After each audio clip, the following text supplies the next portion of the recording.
1편 붉은 일기장. 1987년 겨울 서울 변두리의 한 낡은 아파트에서 일어난 일이다. 이 이야기는 당시 초등학생이었던 김민수의 증언을 바탕으로 한다. 그는 지금도 그때의 일을 떠올리면 온몸에 소름이 돋는다고 했다. 민수네 가족이 새로 이사온 아파트는 5층짜리 낡은 건물이었다.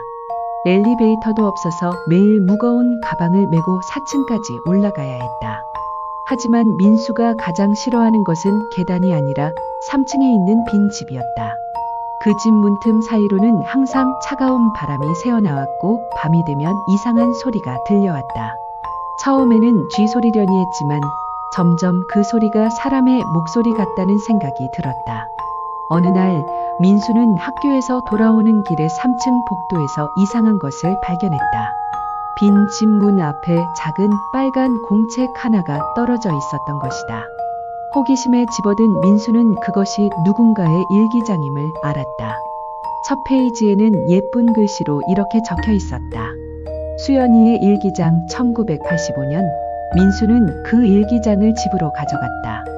밤에 몰래 읽어보기 시작했는데 처음 몇 페이지는 평범한 초등학생의 일상이었다. 학교 이야기, 친구 이야기, 가족 이야기들이 귀여운 글씨로 적혀 있었다. 하지만 페이지를 넘길수록 일기의 내용이 이상해졌다. 3월 15일 오늘 아빠가 또 술을 마시고 엄마를 때렸다. 엄마가 울고 있어서 내가 방에서 나가지 못했다. 3월 20일 아빠가 나를 이상하게 바라본다. 무서워서 밤에 잠을 못 잤다. 3월 25일 엄마가 약을 많이 먹고 쓰러졌다. 119를 불렀지만 너무 늦었다. 일기의 내용은 점점 더 끔찍해졌다.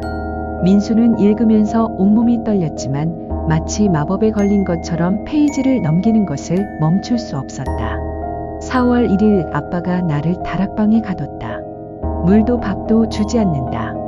배가 너무 고파. 4월 5일 아빠가 이상한 약을 먹였다. 몸이 아프고 머리가 아프다. 4월 10일 나는 곧 죽을 것 같다. 누군가 이 일기를 읽는다면 제발 경찰에게 알려줘. 아빠가 나를 죽이려고 해. 마지막 페이지에는 흐릿하고 떨리는 글씨로 이렇게 적혀 있었다. 4월 15일 아빠가 온다. 이번엔 정말 죽을 것 같아. 누군가 나를 도와줘. 나는 3층 301호에 있어. 민수는 그 순간 깨달았다. 3층 빈 집이 바로 301호였다는 것을. 그리고 그 집에서 들려오는 소리가 무엇인지도. 다음 날 민수는 용기를 내어 아파트 관리소에 가서 301호에 대해 물어봤다. 관리소 아저씨는 어두운 표정을 지으며 이렇게 말했다. 그 집은 2년 전에 끔찍한 일이 일어났어. 김수연이라는 어린 여자애가 아버지에게 살해당했거든. 아버지는 딸을 다락방에 가두고 굶겨 죽였어. 그 후로 아무도 그 집에 들어가려고 하지 않아. 민수는 그제야 모든 것을 이해했다. 그 일기장은 수연이가 죽기 전에 쓴 마지막 도움 요청이었던 것이다.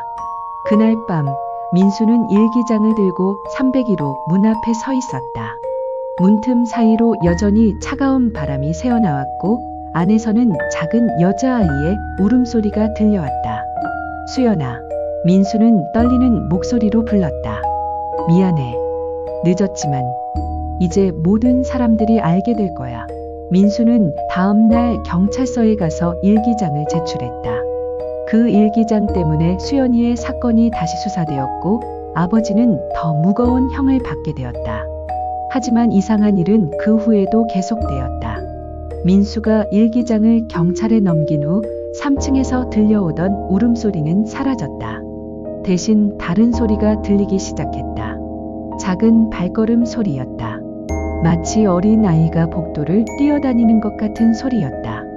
그리고 가끔씩 민수의 방문 앞에서 멈추는 것 같았다. 어느 날 밤 민수는 방문 앞에서 작은 목소리를 들었다. 고마워. 민수야. 민수는 조심스럽게 문을 열었다. 복도에는 아무도 없었다. 하지만 바닥에는 작은 종이 한 장이 떨어져 있었다. 그 종이를 집어든 민수는 깜짝 놀랐다. 그것은 수연이의 일기장에서 뜯어낸 한 페이지였다. 그리고 그 페이지에는 새로운 글씨가 적혀 있었다.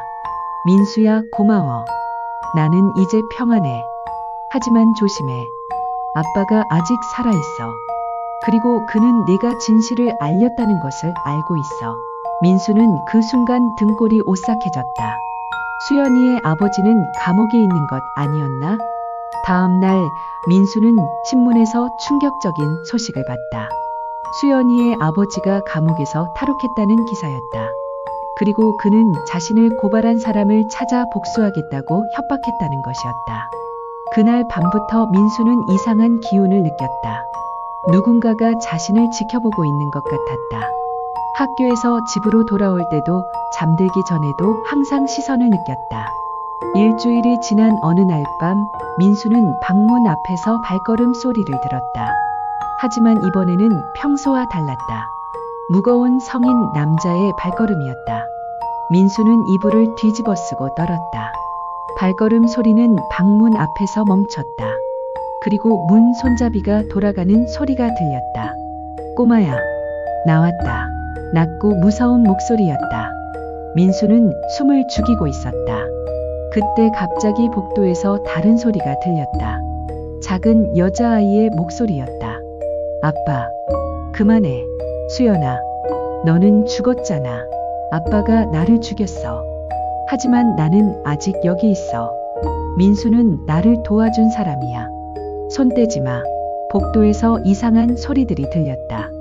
무언가 부딪히는 소리, 비명소리, 그리고 무거운 것이 바닥에 떨어지는 소리. 그 후 모든 것이 조용해졌다. 다음 날 아침 민수는 복도로 나갔다. 3층 계단 아래에 수연이의 아버지가 쓰러져 있었다. 그는 이미 죽어 있었다. 경찰은 그가 계단에서 미끄러져 목이 부러져 죽었다고 발표했다. 하지만 민수는 진실을 알고 있었다. 수연이가 자신을 지켜준 것이라는 것을. 그 후로 3층에서는 더 이상 이상한 소리가 들리지 않았다. 민수는 가끔씩 복도에서 따뜻한 바람을 느꼈다. 마치 누군가가 자신을 지켜보며 미소 짓고 있는 것 같았다. 민수는 지금 성인이 되어 다른 곳에 살고 있다. 하지만 그는 여전히 그 빨간 일기장을 간직하고 있다. 그리고 가끔씩 마지막 페이지에 새로운 글씨가 나타나곤 한다. 민수야, 잘 지내고 있어? 나는 이제 정말 평안해. 고마워.